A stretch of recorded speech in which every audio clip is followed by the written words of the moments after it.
अत्यंत महत्त्वाच्या प्रश्नांवरती एकत्रित आलात.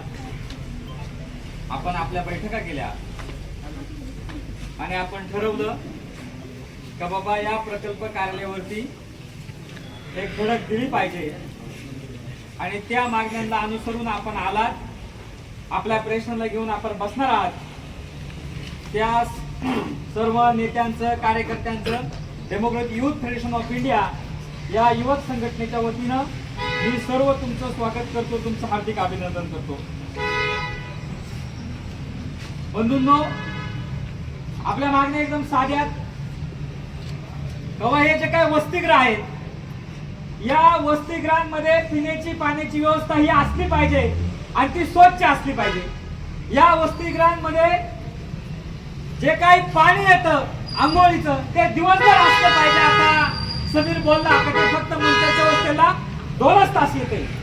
अत्यंत गंभीर आणि अत्यंत लाजिरवाणी गोष्ट आहे का या जिल्ह्यातलं घोडेगावचं प्रकल्प कार्यालय, 5-6 जिल्ह्यांचं कार्यालय आणि त्यांच्या हक्काच्या अंतरावरती मंचरचं हॉस्टेल आणि 4 वर्षापूर्वी एक आंदोलन झालं होतं. त्या आंदोलनामध्ये बळवंत गायकवाड हे प्रकल्प अधिकारी होते आणि त्यांनी सांगितलं होतं की पुढच्या 15 दिवसांमध्ये मंचरला आम्ही पाणी पोहोचू पाईपलाईनच्या माध्यमातून. अजून ती पोहोचलेली नाही. या मागण्या कुठपर्यंत करायच्या आणि कधीपर्यंत करायच्या असे सगळे प्रश्न आपल्या समोर असताना आपण एका निर्णायक प्रश्नावरती लढतोय. तो म्हणजे 5 ऑगस्ट 2026 चा जो काही शासन निर्णय आहे तो तुम्ही तात्काळ रद्द केला पाहिजे आणि त्याला अनुसरून 14 ऑगस्ट 2026 ला जो काही शासन निर्णय काढलाय तो शासन निर्णय तुम्ही तात्काळ रद्द करून एक शुद्धीपत्रक काढलं पाहिजे का त्याच्यामध्ये आम्ही वयाची आणि अंतराची अट आम्ही लावणार नाही. पण सरकार तसं करतंय का? खुद मंत्री आणि या महाराष्ट्राचे मुख्यमंत्री काय म्हणतात कवा हे जे काही पोरं आहेत आणि त्यांचे जे काही नेते आहेत, हे नेते कोणत्या तरी पक्षाशी संलग्न आहेत. अरे देवेंद्र, हे तू विसरू नको का आम्ही राघोजी भांगरे, बिरसा मुंडा यांची औलाद आम्ही आहोत. आम्ही हे प्रश्न सोडणार नाही, हे तडीच देणार. आमचे भाऊ आणि बहीण गेल्या 12 दिवसापासून मंचर हॉस्टेलला बसलेत, नागपूरला बसलेत, अमरावतीला बसलेत आणि ठाणे पालघरला बसलेत. ही औलाद बिरसा मुंडांची औलाद आहे. जोपर्यंत तू शासन निर्णय रद्द करत नाही तोपर्यंत आम्ही सुद्धा हटणार नाही. भले आमच्या भाऊ आणि बहिणींचा जीव जाऊ द्या. ही लढाई बंधूंना आर पारची लढाई आहे. आपण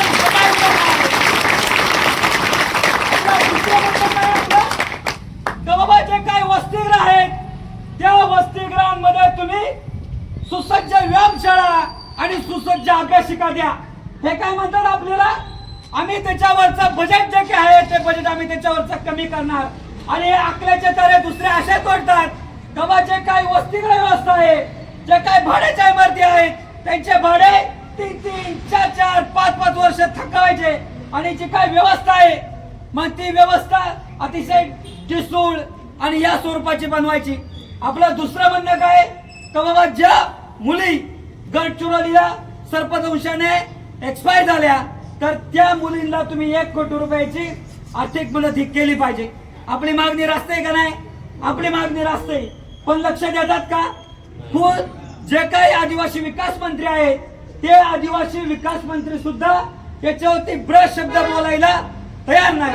नागपूरला गेले आणि नागपूरला म्हणले का आम्ही या सगळ्या मागण्यांवरती काय केलाय, तोडगा काढलाय. पण तसं झालं का?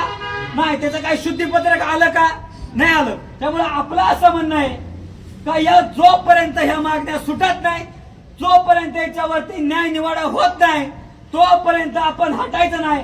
Democratic youth federation of India he youth संघटना तुमच्या खांद्याला खांदा देऊन लढणार. जोपर्यंत तुम्ही इथं बसलेले आहात तोपर्यंत तुमच्या सोबत सुद्धा आम्ही बसणार आहोत.